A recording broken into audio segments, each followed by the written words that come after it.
பண்பலை நேயர்கள் அனைவருக்கும் அன்பான வணக்கம். இது 102.3 விவத் பாரதி தமிழ் பண்பலை. மனங்களில் என்றென்றும் முழுமையான கொண்டாட்டம். அதே கொண்டாட்டத்தோடு நேயர்கள் இப்போது இணைய காத்திருக்கும் இந்த நிகழ்ச்சி கலகல கலைப்பொங்கல். ஆஹா, பொங்கல் அப்படின்னு சொன்னாலே சந்தோஷம். அதுல கலைப்பொங்கல்னா அது என்னவா இருக்கும் அப்படின்னு யோசிப்பீங்க.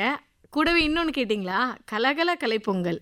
தலைப்பொங்கல் கேள்விப்பட்டிருக்கோம், அது என்னங்க கலைப்பொங்கல் அப்படின்றீங்களா? தலைப்பொங்கலை தொடர்ந்து வரக்கூடியது தான் கலைப்பொங்கல். நேற்றுக்கு பார்த்தீங்க அப்படின்னு சொன்னால் ரொம்ப அழகாக தைத்திருநாள், தைப்பொங்கல், அந்த பொங்கல் தமிழர் திருநாள் எல்லாத்தையும் ரொம்ப சந்தோஷமாக கொண்டாடிட்டு அந்த சர்க்கரை பொங்கல், இந்த பக்கம் செங்கரும்பு, கூடவே அந்த உறவுகள் எல்லாம் சேர்ந்து அப்படி அந்த ஒரு தித்திப்பு, அதுவும் திகட்டாமல் தித்திக்கும்னு சொல்லுவாங்க இல்லையா, அந்த தித்திப்போடே இருக்கும் உங்களுடைய உடலும் மனதும். சரி, அதை கொஞ்சம் இன்னும் நல்லா ஒரு உற்சாகமாக்கணும், ஒரு புத்துணர்ச்சியை அதிகப்படுத்தணும்னா என்ன செய்யலாம்? பாட்டு கேட்டால் எல்லாருக்கும் ரொம்ப பிடிக்கும் இல்லையா?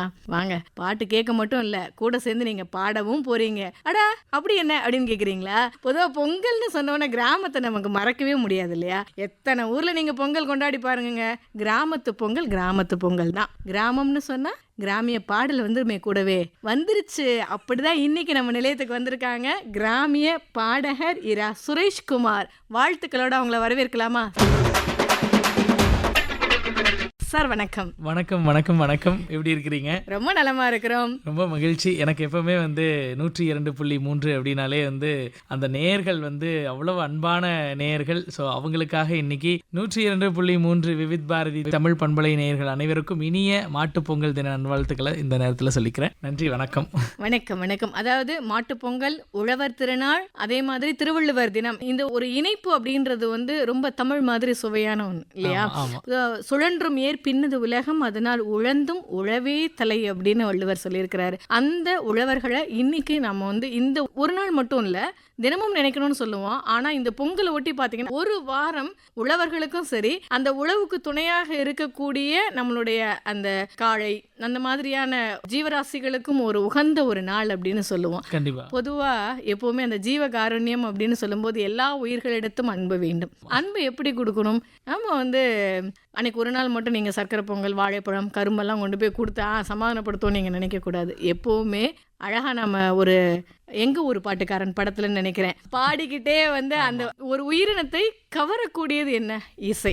இசைக்கு எல்லா உயிரினமும் தலையாட்டும். கண்டிப்பா. இயற்கையும் அந்த இசைக்கு இணங்கும் அப்படின்னு சொல்லுவாங்க. அப்போ நம்ம மட்டும் இல்லைங்க, அவங்களும் சேர்ந்து கேட்குறாங்க அப்படின்ற அந்த இதோட வாங்க இன்னைக்கு அழகா இந்த ஒரு இசை பொங்கலுக்குள்ள, கலை பொங்கலுக்குள்ள போகலாம்.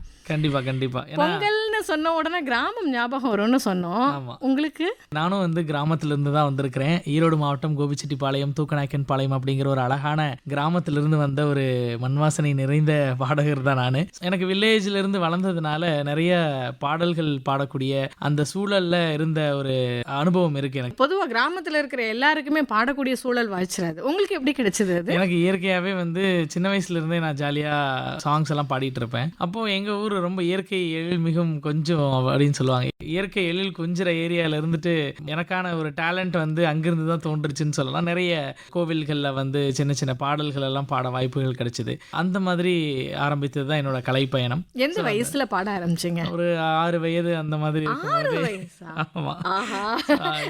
வீட்டுல பாடிட்டே இருந்ததா? எங்களோட அதுவும் பாத்தீங்கன்னா பொங்கல் திருவிழா தான். எங்க வீதியில ஒரு கோவில் இருக்கு, மாகாளியம்மன் கோவில்னு சொல்லிட்டு. அந்த கோவில்ல எப்பவுமே பொங்கல் திருவிழா நாங்க சிறப்பா கொண்டாடுவோம். அது நீங்க சொல்றது அதாவது அந்த கோவில் திருவிழா. அது போகி பொங்கல், தைப்பொங்கல், அப்புறம் மாட்டு பொங்கல். சோ இந்த 3 நாட்களுமே விமர்சையா நாங்க செலிப்ரேட் பண்ணுவோம். அந்த மாதிரியான ஒரு அழகான மெமரிஸ் இருக்கும் எனக்கு சின்ன வயசுல இருந்தே. சில பகுதிகளில் பாத்தீங்கன்னா இந்த கோவில் திருவிழாக்கள், கோவில் பொங்கல் அப்படின்னு வரதெல்லாம் இந்த ஆடி மாதம், சித்திரை மாதங்கள்ல சிறப்பா செய்வாங்க. அப்படி கேட்டேன் நான். நாங்க பொங்கல் அன்னைக்கே நாங்க செய்வோம். எங்களோட வீதியில நாங்கெல்லாம் குட்டிஸா இருக்கிற போது ஈவினிங் எல்லாம் கலை நிகழ்ச்சிகள் எல்லாம் நடத்துவோம். ஸோ காலையில தீர்த்த குடம் எடுத்து வர்றது, ஸோ இந்த மாதிரி நிறைய தமிழ் பண்பாடோட சார்ந்த நிகழ்வுகள் எல்லாம் நாங்கள் நிறைய பண்ணிட்டு அந்த வீதியில் இருக்கக்கூடிய மக்கள் மட்டும் செலிப்ரேட் பண்ணுற மாதிரி ஈவினிங் எல்லாம் கலை நிகழ்ச்சிகள் எல்லாம் கண்டக்ட் பண்ணும்போது நான் பாடல்கள், நடனம், அந்த மாதிரி நிறைய பாடல்கள் அப்போ இருந்து பாட ஆரம்பிச்சது தான். இன்னைக்கு ஆல் இண்டியா ரேடியோவில் ஒரு இன்டர்வியூ கொடுக்குற அளவுக்கு வளர்ந்துருக்கு. ஸோ அந்த தருணம் தான் எனக்கு ரொம்ப மகிழ்ச்சியான தருணம். நேர்களே, இப்போ அவங்க சொன்னாங்க இந்த நம்மளுடைய வானொலியில், நம்ம பண்பலையில் இந்த பேட்டி கொடுக்கறது எனக்கு மகிழ்ச்சியான தருணம்னு. ஆனால் அது சிறப்பு தான். இன்னும் அவரை பத்தி நம்ம சொல்லணும் அப்படின்னா, இங்க மட்டும் இல்ல, கலைத்தமிழ் களஞ்சியத்தோடைய நிறுவனர் அவரு. அது மட்டும் இல்லாம பாத்தீங்கன்னா நிறைய இடங்கள்ல சொல்லுவோம் இல்லையா, பட்டி தொட்டி எல்லாம் அப்படின்னு சொல்ற மாதிரி இசை எப்படி எங்கும் வியாபித்திருக்கிறதோ அதே மாதிரி இந்த இசை கலைஞனும் பாத்தீங்க, கிராமிய கலைஞன் அப்படின்ற ஒரு அடையாளம் இன்னைக்கு அவரை பல வெளிநாடுகளுக்கு வந்து கூட்டிட்டு போயிருக்குது. அங்க வெளிநாடுகளுக்கு இவரை கூட்டிட்டு போயிருக்குன்னு நான் சொல்ல மாட்டேன். நம்மளுடைய பண்பாட்டை, நம்மளுடைய கலையை, நம்மளுடைய தமிழை அடையாளப்படுத்துவதற்காக இன்னமும் அங்க வந்து அதை கொண்டாடுறாங்க அப்படின்றத நாம தெரிஞ்சுக்கிறோம். இங்க எப்படி தமிழ் இருக்கு, இங்க எப்படி கலை இருக்கு, இங்க எப்படி இசை இருக்குன்றதை இங்க இருந்து எடுத்து கொண்டு போகக்கூடிய ஒரு கலை தூதுவராய் இந்த மாதிரியான கலைஞர்கள் இருக்காங்கன்றது உண்மையிலேயே இந்த நிகழ்ச்சியில சொல்லணும்னு ஆசைப்படுறேன். ஏன்னா அவர் சொன்னாரு, வானொலியில நான் பேட்டி கொடுக்கறது சிறப்பு அப்படின்னு சொல்லிட்டு. இதோட கூடுதல் சிறப்பும் இல்லையா அது? எனக்கு ரொம்ப பிடிக்குங்க. ஏன்னா வந்து வானொலியில கேட்கிற ஆடியன்ஸ் எல்லாருமே வந்து ரொம்ப ஹாப்பியஸ்ட் ஆடியன்ஸா இருந்தாங்க எனக்கு. ஏன்னா நான் ஒரு நேர்காணல் இங்க வந்திருந்தேன் ஒரு டைம் வந்து ஆல் இந்தியா ரேடியோல வந்து பண்ணும் பொழுது இவ்வளவு அழகா வந்து பேசுனாங்க. ஒரு மாவட்டங்கள்ல இருந்து எனக்கு தொடர்பு கொண்டு இந்த லைவ் ஷோல வந்து பேசும் பொழுது எனக்கு ஏதோ அவங்களோட இது வரைக்கும் என்னை பார்த்திருக்க மாட்டாங்க, என்னோட குரல் மட்டுமே அவங்க கேட்டிருக்க வாய்ப்பு உண்டு. ஸோ இந்த குரல் வந்து அவங்களோட மனதில் ஏதோ ஒரு தாக்கத்தை ஏற்படுத்தியிருக்கு அப்படின்னு சொல்லலாம். இந்த வாழ்த்துக்கள் எல்லாமே வந்து என்னோட வாழ்க்கையில மென்மேலும் அடுத்தடுத்த பயணங்கள்ல தொடர்ந்துச்சு அப்படின்னே சொல்லலாம். ஸோ அது நடந்து ஒரு 3 வருஷம் ஆச்சு.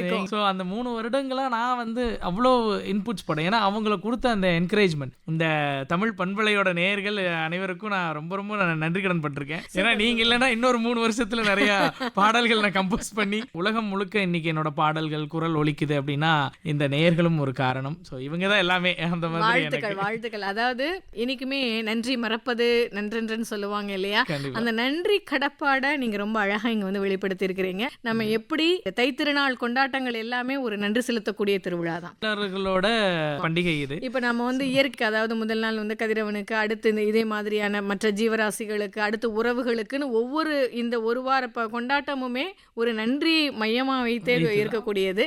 இதுல நீங்க அழகா உங்க மனசுல இருந்து நன்றி சொல்லியிருக்கீங்க. வாழ்த்துக்கள். இப்போ ஒரு தமிழ் பாடலாமே அப்படின்னு தோணுச்சு. என் மக்கள் ஆடியன்ஸ் அதான் எதிர்பார்த்து, தம்பி பாடுங்க தம்பி ஒரு 4 வரி சொல்ற அவங்களுடைய அந்த ஒரு என்ன சொல்றது குரல் வந்து அசரீரி கேட்டுட்டே இருக்குது. அதனால என்ன பாடலாம் அப்படின்னு யோசிக்கும் போது எனக்கு என்ன தோணுச்சுன்னா, நாம விவசாயம் அப்படிலாம் பேசிட்டே இருக்கோம், நீங்களும் அது சார்ந்த ஒரு வாழ்வியலோட இருந்து வந்திருக்கீங்க. அப்படி சொன்ன உடனே உங்களுக்கு என்ன பாட தோணுங்க? எனக்கு முதலாவதா பாடணும்னு நினைக்கிறது வந்து தமிழ் வணக்க பாடலே பாடி ஆரம்பிக்கலாம் அப்படிங்கறத எனக்கு ஆசை. ஏன்னா வந்து இந்த தமிழர் பண்டிகையில தமிழை வணங்காம தமிழே ஒரு கடவுள் தான் எனக்கு. ஸோ அந்த அழகான தமிழில் அந்த தமிழுக்கான ஒரு பாடலை இந்த நேர்காணல்ல தொடங்குறேன், கேட்டு மகிழுங்க. முந்தி பிறந்தவளே முந்தி பிறந்தவளே முந்தி பிறந்தவளே தமிழ் தாயே, முத்தமிழாய் நீயும் மலர்ந்தாயே, சந்தம் நிறைந்தவளே தமிழ் தாயே, சந்தம் நிறைந்தவளே தமிழ் தாயே, தமிழ் சங்கம் வளர்த்தவளே தமிழ் தாயே, தமிழ் சங்கம் வளர்த்தவளே தமிழ் தாயே, வணக்கம் தாயே வணக்கம் அம்மா, எங்கள் வாழ்வுக்கு நீதா இணக்கம் அம்மா, வணக்கம் தாயே வணக்கம் அம்மா, எங்கள் வாழ்வுக்கு நீதா இணக்கம் அம்மா, முந்தி பிறந்தவளே முந்தி பிறந்தவளே முந்தி பிறந்தவளே தமிழ் தாயே, முத்தமிழாய் நீயும் மலர்ந்தாயே, சந்தம் நிறைந்தவளே தமிழ் தாயே, சந்தம் நிறைந்தவளே தமிழ் தாயே, தமிழ் சங்கம் வளர்த்தவளே தமிழ் தாயே, தமிழ் சங்கம் வளர்த்தவளே தமிழ் தாயே, வணக்கம் தாயே வணக்கம் அம்மா, எங்கள் வாழ்வுக்கு நீதா இணக்கம் அம்மா, வணக்கம் தாயே வணக்கம் அம்மா, எங்கள் வாழ்வுக்கு நீதா இணக்கம் அம்மா. அதாவது பாடி முடிச்சிட்டீங்க, ஆனா இன்னும் பாத்தீங்கன்னா நிறைய வீடுகள்ல வந்து ஆடிட்டே இருக்கிறாங்க. ஆமா, எனக்கு அந்த வைப் இப்பவே தெரியுது. ஆக்சுவலி என்னன்னா, எனக்கு உங்களை மாதிரி பாட தெரியாது, ஆனா நீங்க பாடினதுல இருந்து 2 வரி மட்டும் நான் சொல்றேன். சந்தம் கொஞ்சம் எங்கள் நெஞ்சங்களை நிறைத்தாயே அப்படின்னு நானும் சொல்லிடுறேன் உங்ககிட்ட. நன்றி நன்றி நன்றி. இப்போ தமிழ் தாய்க்கு அழகா பாடிட்டீங்க. கொஞ்சம் வந்து நம்ம அந்த விவசாயம் அப்படின்னு போகும்போது நிறைய விதைக்கிறதுல இருந்து களை எடுக்கிறதுல இருந்து அறுவடை அறுவடை வரைக்கும் அவங்க பாடிக்கிட்டே தான் அந்த வேலை செஞ்சாங்க. ஆமா ஆமா அங்க கிடைச்ச பாடல்கள் தான் நிறைய இன்னைக்கு நாம வந்து பயன்படுத்திட்டு இருக்கோம் இல்லையா? கண்டிப்பா. எங்க ஊர்ல நான் வந்து சின்ன வயசுல இருக்கும்போதே எங்க பாட்டி எல்லாம் வந்து இந்த கலப்பா இருக்கும் பொழுது ஒரு பாடல்லாம் பாடிட்டு அந்த நாத்து நடும் பொழுது அந்த நடவு பாடல் இதெல்லாம் அவங்க பாடுவாங்க. அந்த டியூன் எல்லாமே அவ்வளவு அழகா இருக்கும். யாருங்க மெட்டு போட்டு கொடுக்குறாங்க? அவங்க கொடுக்குறாங்க, இறைவன் கொடுக்கறது. அவங்களோட அந்த நேச்சர் டியூன் வந்து அவ்வளவு அழகா இருக்கும் கேட்கும் போதே. நம்ம அப்ப என்ன நினைச்சிருப்போம், அவங்க ஏதாவது சும்மா பாடிட்டு இருக்காங்க, போர் அடிக்குது. நான் அதெல்லாம் சினிமா பாடல்கள் நினைச்சிட்டு இருந்தேன். கொஞ்சம் விவரம் தெரிஞ்சதுக்கு அப்புறம் தான் தெரிஞ்சது. ஸோ இது எல்லாமே வந்து நம்மளோட கிராமியம் சார்ந்து நிறைய வாழ்வியலோட சேர்ந்த பாடல்கள் இதெல்லாமே. இன்னைக்கு நிறைய பாடலாசிரியர்கள்ட்டையோ இசையமைப்பாளர்கள்ட்டையோ இதே மாதிரி கேட்கும்போது அவங்க சொல்லக்கூடிய ஒரு விஷயம் என்ன தெரியுமா, இப்படி கிராமியத்துல இருந்த மெட்டுக்களும் சந்தங்களும் வார்த்தைகளும் தான் இன்னைக்கு நாங்க வந்து திரைத்துறையில பயன்படுத்திட்டு இருக்கோம் அப்படின்ற. ஆமா, அது உண்மைதான். ஏன்னா வந்து அந்த அளவுக்கு அந்த நேச்சர் என்ன சொல்ல போனீங்கன்னா, நீங்க சொல்லும் பொழுதே அந்த வெளிநாடுகள் எல்லாம் நான் பயணிக்கும் பொழுது தமிழ் அவங்களுக்கு லாங்குவேஜ் புரியாது, பட் அந்த வைப் இருக்குல்ல, நம்மளோட தமிழ் சாங்குக்கு அவங்க கொடுக்குற வைப் என்ஜாய்மெண்ட் எல்லாம் எந்த அளவுக்கு அவங்க என்ஜாய் பண்றாங்க அப்படிங்கிறது அப்பதான் உணர்வு. மொழி கிடையாது, அது உணர்வு. உணர்றவங்களுக்கு வந்து கண்டிப்பா அது புரிதல் இருக்கும். அந்த உணர்வு எல்லா மக்கள், அதுலயும் முக்கியமா வெளிநாடுகள்ல பயணிக்கும் பொழுது அவங்களுக்கு அவ்வளவு ஆசையா இருக்கு. தண்ணி அறியாம அவங்க வந்து அவ்வளவு அழகா டான்ஸ் பண்ணி நம்மளோட சேர்ந்து அவங்க பாடும் பொழுது தமிழுக்கு கிடைத்த வெற்றி தான் இது. இந்த நம்ம தமிழ் மொழி உலகெங்கும் பரவட்டும் அப்படிங்கிற மாதிரி எல்லா நாடுகள்ல இருக்கக்கூடிய மொழி தெரியாதவங்களுக்கு கூட நம்ம தமிழ் வந்து அவங்களோட சோலை டச் பண்ணுங்க. அந்த அளவுக்கு சும்மாவா சொன்னாங்க, உலகத்திலேயே முதலா தோன்றின தமிழ் மூத்த மொழினா சும்மாவா? அவ்வளவு அழகா இருக்குது. நல்லது. அதாவது நல்ல ஒரு தமிழர் திருநாளை ஒட்டுன ஒரு சிறப்பு நிகழ்ச்சியில நீங்க தமிழ் பத்தி இவ்வளோ பேசுறதே எனக்கு ரொம்ப மகிழ்ச்சியா இருக்குது. இப்போ வந்து உழவர் திருநாள் அப்படின்னு சொன்ன உடனே சில பாடல்கள் நமக்கு ஞாபகத்துக்கு வரும். விவசாயத்தோட தொடர்புடைய பாட்டு, கிராமியம் சார்ந்த பாட்டு நிறைய இருக்குது. உங்களுக்கு என்ன ஞாபகத்துக்கு வருது? எனக்கு எப்பவுமே வந்து ரொம்ப ஃபேவரட்டான ஒரு பாடல் என்னன்னா மணப்பாறை மாடு கட்டி பாடல். அந்த பாடல் வந்து என்னோட கல்லூரி நாட்கள் எல்லாம் வந்து நான் இந்த மாதிரி தமிழ் மன்றங்கள்ல பொங்கல் திருவிழா எல்லா கல்லூரிகள்லையும் சமத்துவ பொங்கல் நடத்துவாங்க. அப்போதான் நான் முதலா கிராமிய பாடலே பாட ஆரம்பித்தேன். அந்த கிராமிய பாடல்லாம் வந்து தமிழ் மன்றங்களில் பாட யாராவது செலக்ட் பண்ணுவாங்களா அப்படின்னு பார்த்துட்டு இருக்கும் பொழுது ஒரு 2-3 பாடல்கள்லாம் சாம்பிள் வந்து அங்கே இருக்கிற செக்ரட்டரி அவங்ககிட்ட எல்லாம் பாடி காட்டும் பொழுது சூப்பராக இருக்கேடா வாய்ஸில், நீ இந்த பாடல்லாம் பாடேன் அப்படின்னு சொல்லிட்டு எனக்கு முதல் வாய்ப்பு என்னோட குரலில் கிடைச்சதுன்னு பார்த்தீங்கன்னா கிராமிய பாடல்களுக்கு என்னோட கல்லூரியில் தான். ஈரோடு செங்குந்தர் இன்ஜினியரிங் காலேஜில் நான் தமிழ் மன்றங்கள் நடத்தின நிகழ்வில் பங்கேற்றும் பொழுது அவ்வளோ அழகா அவங்களோட என்ஜாய்மெண்ட், அந்த மாணவர்களோட சந்தோஷம் எனக்கு ரொம்ப பிடிச்சிருந்துச்சு. அந்த ஸ்டேஜ் இல்லையா, எனக்குமே முன்னாடியெல்லாம் இந்த காட் சாங்ஸ் எல்லாம் பாடுவேன், இந்த ப்ரேயர் சாங் எல்லாம் பாட சொல்லுவாங்க, அப்போ மட்டும் பண்ணிட்டு இருப்பேன். இப்போ இந்த முதல் வாய்ப்புங்கும் போது எல்லா காலேஜும் இருக்கிறாங்க, மொத்த கல்லூரியும் வந்து இருக்கிற இடத்துல மேடையில நம்ம நிக்கிறோம், எப்படி ரியாக்ட் பண்ணுவாங்க, ஃபர்ஸ்ட் ஸ்டேஜ் வேற அப்படின்ற ஒரு தாட். பாடின உடனே அந்த அளவுக்கு எல்லாருமே எனக்கு சப்போர்ட் பண்ண ஆரம்பிச்சாங்க, நல்லா இருக்கு இது அப்படின்னு. அன்னைக்கு பிடிச்ச வந்தாங்க கடந்த பல வருடங்களாக. இன்னைக்கு தமிழக அரசோட கலை வளர்மணி விருதை வின் பண்ணியிருக்கேன், சிறந்த கிராமிய பாடகர் அப்படின்னு சொல்லிட்டு. ஸோ அந்த அளவுக்கு இந்த கிராமிய பாடல் மேல இருந்த காதல் என்னை வந்து இவ்வளவு தூரம் கொண்டு வந்திருக்குங்க. என்ன பாடல் பாடுங்களேன்? பாடுறது வந்து மணப்பாறை மாடு கட்டி உங்களுக்காக விவித் பாரதி 102.3 நேயர்களுக்காக இந்த பாடல் கேட்டு மகிழுங்க. மணப்பாறை மாடு கட்டி மயவரம் ஏறு பூட்டி வயக்காட்ட உழுது போடு சின்ன கண்ணு, பசுந்தளைய போட்டு பாடுபடு செல்ல கண்ணு. மணப்பாறை மாடு கட்டி மயவரம் ஏறு பூட்டி, மணப்பாறை மாடு கட்டி மயவரம் ஏறு பூட்டி வயக்காட்ட உழுது போடு சின்ன கண்ணு, பசுந்தளைய போட்டு பாடுபடு செல்ல கண்ணு. ஆத்தூரு கிச்சடி சம்பா, ஆத்தூரு கிச்சடி சம்பா பார்த்து வாங்கி விதச்சு, ஆத்தூரு கிச்சடி சம்பா பார்த்து வாங்கி விதச்சு, நாத்த பறிச்சு நட்டு போடு சின்ன கண்ணு, தண்ணியை ஏத்தம் பிடிச்சி இறச்சி போடு செல்ல கண்ணு.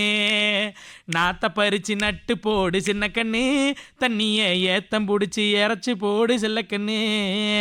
சேர்த்த பணத்தை சிக்கனமா செலவு பண்ணா பக்குவமா, ஆமா சேர்த்த பணத்தை சிக்கனமா செலவு பண்ணா பக்குவமா, அம்மா கையில கொடுத்து போடு சின்ன கண்ணு. உங்க அம்மா கையில கொடுத்து போடு சின்ன கண்ணு, அவங்க 600 ஆக்கு வாங்க செல்ல கண்ணு, அவங்க 600 ஆக்கு வாங்க செல்ல கண்ணு. மணப்பாறை மாடு கட்டி மணப்பாறை மாடு கட்டி மய வரோம் ஏறு பூட்டி வயக்காட்ட உழுது போடு சின்ன கண்ணு, பசுந்தளைய போட்டு பாடுபடு செல்ல கண்ணு, பசுந்தளைய போட்டு பாடுபடு செல்ல கண்ணு, பசுந்தளைய போட்டு பாடுபடு செல்ல கண்ணு. Super super super. அதாவது இந்த பாடலுக்குன்னு சில நேயர்கள் கூட்டமே இருக்குமா, அவங்க வானொலியில அந்த மக்களை பெற்ற மகராசி திரைப்படத்துல பாடின பாடலை கேட்டு பழகினவங்களுக்கு என்னோட குரல் நீங்க தான் மக்களே சொல்லணும், என்னோட குரல் எப்படி இருக்கு இந்த பாடல். அதாவது இதுல என்ன அப்படின்னா, குரல் எப்படி இருக்குன்றது ஒரு பக்கம் இருந்தாலும் அந்த இசையோடு கலந்து அந்த வரியும் சேர்த்து கொடுக்கும் போது ஒரு பகிர்வு இருக்கு இல்லையா, அதுதான் அதை நம்ம வந்து எப்படி பரிமாறுறோம் அப்படின்றதான் இங்க முக்கியம். ரொம்ப அழகா டெலிவர் பண்ணிருக்கீங்க, வாழ்த்துக்கள் வாழ்த்துக்கள். பொதுவா பொங்கல் அன்னைக்குன்னு சில இடங்கள்ல எல்லாம் பாத்தீங்கன்னா கிராமங்கள்ல இன்னமும் அது இருக்கு. என்ன சொல்லுவாங்க, அந்த ஊருக்கு பொதுவான ஒரு இடம் இருக்கும்ல, அங்க மைக்கெல்லாம் இன்னைக்கு வந்தது. ஆமா, இப்ப மைக் கிடையாது. யார் ஒருத்தருக்கு இப்போ உங்களை மாதிரி ஒரு நல்ல ஒரு குரல் வளம் இருக்கோ அவங்க இந்த மாதிரியான இந்த பாட்டு, இன்னொரு பாட்டு என்னது சித்தாடா கட்டிக்கிட்டு அந்த பாட்டு, இந்த மாதிரி ஒரு சில பாட்டு வச்சிருக்கிறாங்க. அதெல்லாம் அவங்க பாடி அப்போ வந்து அவ்வளோ அவங்க என்ஜாய் பண்ணுவாங்க. என்ன தோணுது இப்போ நம்ம பார்க்கும்போது, இன்னைக்கு நம்ம என்ன பண்றோம், முழுக்க முழுக்க நம்மளுடைய வேலை அப்படின்றது நேரம் கடந்த ஒரு வேலைக்குள்ள நம்ம போயிட்டோம். இந்த பகல் முழுதும் உழைத்து இரவுல ஓய்வெடுத்த காலம் இன்னைக்கு நமக்கும் நமக்கு அடுத்து வரக்கூடிய ஜெனரேஷன் எல்லாமே மாறிவிட்டது. அவங்களுக்கு நேரம் இல்லை. ஆனா அவங்க ரெஃப்ரெஷ் அப்படின்னு சொல்லிட்டு இன்னைக்கு எங்க போறோம், இந்த மாதிரி ஒரு மியூசிக் இல்ல ஒரு திரைப்படம், அப்படிதான் நம்ம இது அன்னைக்கே அவங்க வாழ்வியலோட கலந்து கொடுத்துருக்காங்க. சாயந்தரம் நேரம் ஆயிடுச்சு அப்படின்னு சொன்னா இந்த ஊர் பொது மடம் அந்த மாதிரியான இடத்துல இப்படிப்பட்ட கிராமிய பாடல்களும் ஆடலும் தான் அன்னைக்கு இருந்தது. இந்த ஒயில் கும்மி மாதிரியான விஷயங்கள் எல்லாம் வந்தது இந்த கிராமத்துல இருந்துதான் கண்டிப்பா. ஏன்னா அது பார்க்கும் பொழுது இன்னைக்கும் வந்து நிறைய அந்த நடன கலைஞர்களோட ஆட்டம் எல்லாம் பார்க்கும் பொழுது அவ்வளவு அழகா இருக்கும் பார்க்கறதுக்கே. எந்த ஒரு குழந்தைகள்ல இருந்து பெரியவங்க வரைக்கும் அந்த கலையை வந்து அழகா ரசிச்சு பார்க்குற ஒரு தருணம் நம்மளோட தமிழர்களோட அழகான கலைகள்ல தான் இருக்கு. ஸோ அதுக்காகவே நான் வந்து மெயினா இந்த கலைகளை கொண்டாடும் விதமான ஒரு தமிழ் பாடலை நான் என்னோட இசையில கம்போஸ் பண்ணி வச்சிருந்தேன். இப்போ உங்களுடைய இசை அப்படின்னு சொல்றீங்க இல்லையா, அந்த இடத்துக்கு வரும். இப்போ நீங்க எப்போ இருந்து இந்த இசைக்குள்ள வரணும், இப்போ நீங்க காலேஜ்ல பாடுனேன்னு சொன்னீங்க, அப்போ உங்களுடைய படிப்பு எந்த இதுல? நான் வந்து BE computer science and engineering, நான் சாஃப்ட்வேர் இன்ஜினியர். இந்த நேரத்துல நம்ம வேற ஒரு முகம் வருது. ஆமா, நம்ம நேயர்கள் அனைவருக்கும் சொல்லிக்க வருவது, நான் ஒரு சாஃப்ட்வேர் இன்ஜினியர். ஸோ நான் வந்து இன்ஜினியரிங் முடிச்சதுக்கு அப்புறம் ஒரு 5 வருடம் கிராமத்திலிருந்து சென்னை நோக்கி வரக்கூடிய தருணம். ஏன்னா ஒர்க் எல்லாமே இங்கே தான் இருந்துச்சு. ஸோ நான் எனக்கு பிடித்த இந்த கிராமிய கலை, கிராமிய பாடல் எல்லாம் அவ்வளவு இன்ட்ரெஸ்டடா நான் இருந்தேன். இங்க அதை எப்படி எக்ஸ்போஸ் பண்றது, என்னோட டேலண்ட்டை வந்து எப்படி நான் படிச்சதுல வேலைக்கு போகணும்னு நினைக்கலையா? படிச்சதுல தான் நான் 5 இயர்ஸ் ஒர்க் பண்ணேன். அதான் சொல்றேன், ஒர்க் பண்ணியிருக்கேன். 5 இயர்ஸ் நான் சாஃப்ட்வேர் இன்ஜினியரா சென்னையில தான் இருந்தேன். சென்னையில ஒர்க் பண்ணிட்டே தான் நான் என்ன பண்ணேன், ஒரு 6 to 1:30 எனக்கு ஷிஃப்ட் டைமிங்.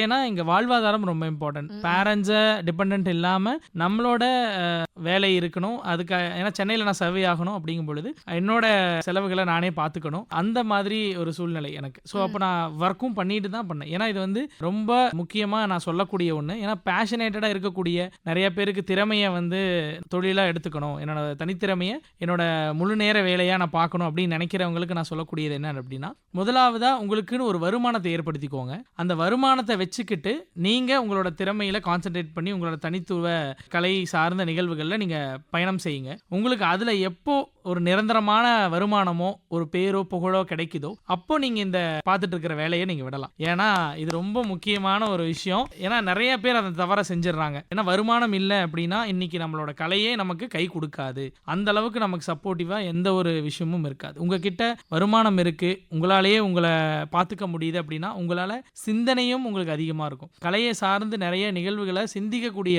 நிறைய விஷயங்கள் உங்களுக்கு தோணும். இல்லை அப்படின்னு வைங்களேன், இதுவே உங்களுக்கு நிறைய பேர்டன் பேர்டனை கிரியேட் பண்ணிடும். ஒரு வாழ்வாதாரம் ப்ராப்ளம் ஏற்படும், உங்கள் பேஷனேட்லேயும் உங்களுக்கு சக்ஸஸ் கிடைக்கும். இந்த ரெண்டுலேயுமே உங்களுக்கு சக்ஸஸ் இல்லாமல் நீங்கள் கடைசியில் பேஷனை மறந்துட்டு எல்லாரும் பார்க்குற மாதிரி ஒரு ஜென்ரலாக சராசரியான வாழ்க்கைக்கு நீங்களும் போக வேண்டிய சூழ்நிலை ஏற்பட வாய்ப்பு நிறையாவே இருக்குது. ஸோ இதை வந்து எனக்கு என்னோட கல்லூரியில் இருந்த லைப்ரரி மேம் வந்து எனக்கு ஃபஸ்ட்டே சொன்னாங்க, இப்படியெல்லாம் ஃபேஸ் பண்ணியிருக்காங்க என்னோட சொந்தக்காரங்க, என்னோட ரிலேட்டிவ்ஸ், நீ அந்த தப்பை பண்ணாத.